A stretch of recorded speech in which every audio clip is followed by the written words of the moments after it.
If you are a beginner freelance video editor, you might just be thinking that the world is completely unfair because there are all these other editors out there who are basically just getting way more than you for the same work. And for some reason, whenever you try to raise your prices, you just face a lot of rejection and people refusing to work with you. Now, what if I told you that it's actually not that the world is unfair, it's just that you don't have the right skills that you need to be able to charge those higher ticket prices? There are actually 3 different things that play into how much you can charge as a freelance video editor, and in this video I'm going to go ahead and reveal those 3 things to you so you can start working on them and start raising your prices gradually. Now, if you don't know me yet, my name is Vince and I have started out as a freelance video editor first around 6 years ago at this point. Then I built a 6-figure creative agency as well and helped dozens and dozens of people quit their job and go full-time with editing, or even build 6-figure editing agencies. So I'm just saying that so you know I'm not just a random person just yapping on the internet, although I am yapping, but someone who actually has experience in this editing space. So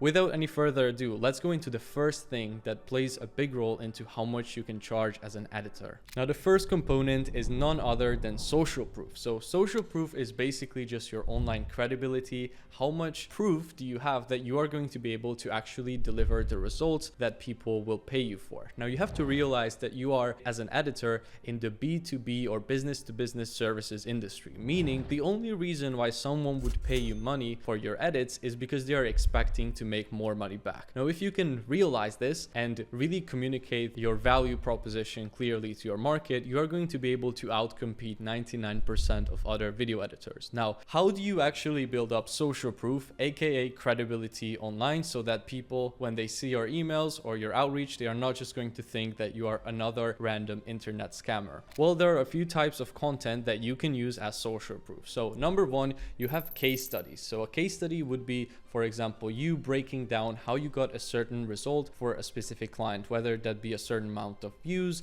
subscribers, followers, booked sales calls, or even revenue generated through the content that you made for them. You can also do client interviews where you actually take a client that you work with and you interview them about the process and the experience of what it's been like working with you and what results they have gotten. These tend to perform exceptionally well because the thing is, if you tell someone that you are really good at what you're doing, it's not as impactful as if an actual client who paid you says the same thing about you. Then you can also just even take a bunch of screenshots of different results you have gotten for clients, or even positive feedback that they have shared on your work, and just plaster it all over your website, all over your social media, and that can also serve as great social proof for you. And even your own content and your own personal brand is social proof, because if you have an Instagram page, right, and you're selling, let's say, short form editing services, and your Instagram page is really professional, it has thousands of followers and content in there is just excellent, well, then you are your own social proof that you are actually capable of delivering the service that you are promising to clients. Now, the second thing that goes into how much you will be able to charge as a video editor is your sales and your negotiation skills. So this is something that most freelance editors just completely overlook. And don't get me wrong, you need to become really good at whatever editing softwares you're using. You need to become really good at animations and the actual service delivery aspect of it as well. But if you don't learn how to negotiate with people, if you never learn how to actually sell and do a proper sales goal process, then you are not going to be converting nearly as many opportunities into actual dollars as you could be, because then all you are going to be is an order taker and you will never become a master, video editing salesman. And the big difference between those two things is that when you are an order taker, somebody already wants to buy from you, they saw your portfolio, and they will just buy. Like, there is a certain subsection of the market who just wants what you have already, and if you get on a DM with them or if you get on a call with them, they will buy regardless of how good you are at sales. But if you actually learn how to sell, and if you actually learn how to pursue it people who are right fits, then you are going to be able to convert a much higher percentage of the opportunities that you can find or that land in your laps. Instead of only getting 1 or 2 clients out of every 10 opportunities, if you could double that, right? If, let's say, every 10 calls you take with potential prospects, you could close double the amount that you are doing right now, that alone would help you increase your earnings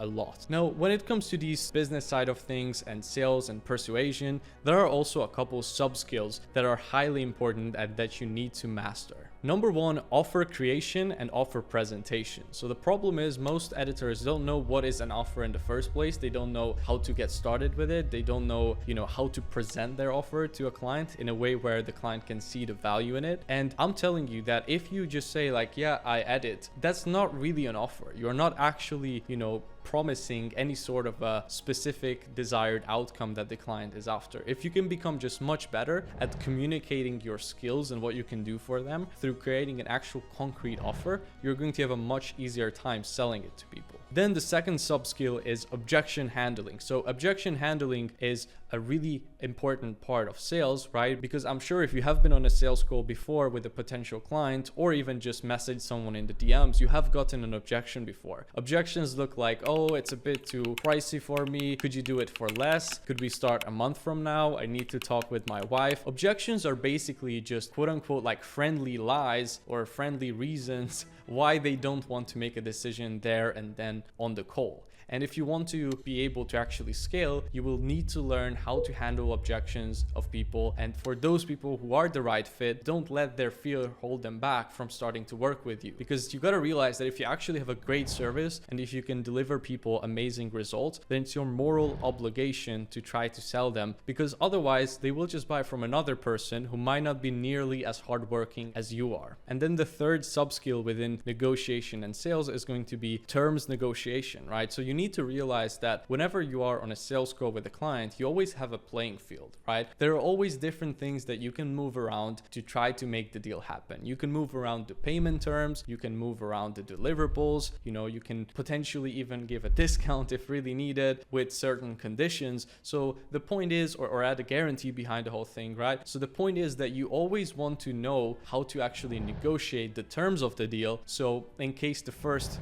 offer that you presented to the client at that price point doesn't work for them, you want to learn how you can actually go and adjust those things and make it work there and then on the call. So far we have covered social proof, sales and persuasion skills. And the third key thing that goes into how much you are actually going to be able to charge for your work is just your objective skill level. So it's as simple as it actually sounds like. How good are you objectively across all of the different video editors who are out there on the market, right? Where do you rank? Do you rank in the top 10% of video editors, the top 5%, the top 1% in terms of the quality of work that you can produce? Or do you rank in the bottom 50, bottom 30% who nobody really wants to work with? And this is sometimes pretty hard for you to tell because we tend to have a blind side for, our own faults. But if you get criticism and you get feedback from other people who are not even your friends necessarily in editing groups or editing communities, then that can be super helpful. You want to be able to spot your blind spots and then be able to work on them. And you need to thrive to get up to that top 10% of video editors as soon as humanly possible, because otherwise it doesn't matter if you have great sales skills, negotiation skills, and all of this other stuff. If your work is genuinely not good, you are not going to be able to make a lot of money with it.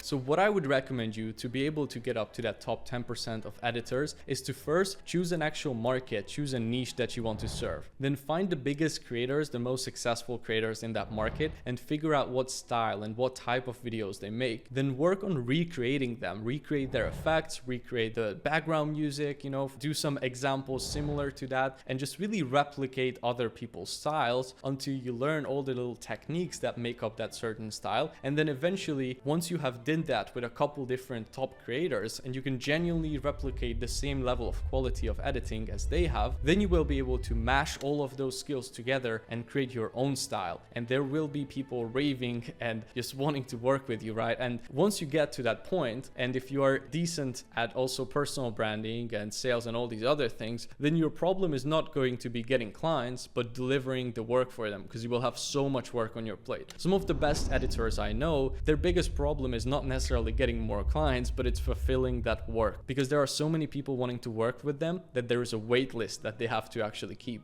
You have to realize that just like in any other space, the top 5% of editors are going to make 90% of all the money. So there is no, reason to cry about this or to be like, oh, the world is super unfair. No, you just need to focus on getting your skills both on the business side of it and also in the actual creativity and editing skills side of it up to that top top 5% and become a person who's worthy of making that, you know, money and getting all those clients' trust, and who is able to actually deliver those results for them. And then once you actually deserve it, you will end up getting those big paying clients as well, and you will end up making a very comfortable full-time income as long as you just stick with it and don't give up. So I really hope you found this video insightful. If you want some actual help with learning all of these skill sets as well, I'm going to go ahead and link below a calendar where you can inquire about our program, where we basically offer a mentorship helping video editors just like you to land your first few clients and really master the business side of it. So if you're interested in that, you can click that first link there below. And if you're not interested, that's also totally fine. Just keep watching the videos. I'm going to have more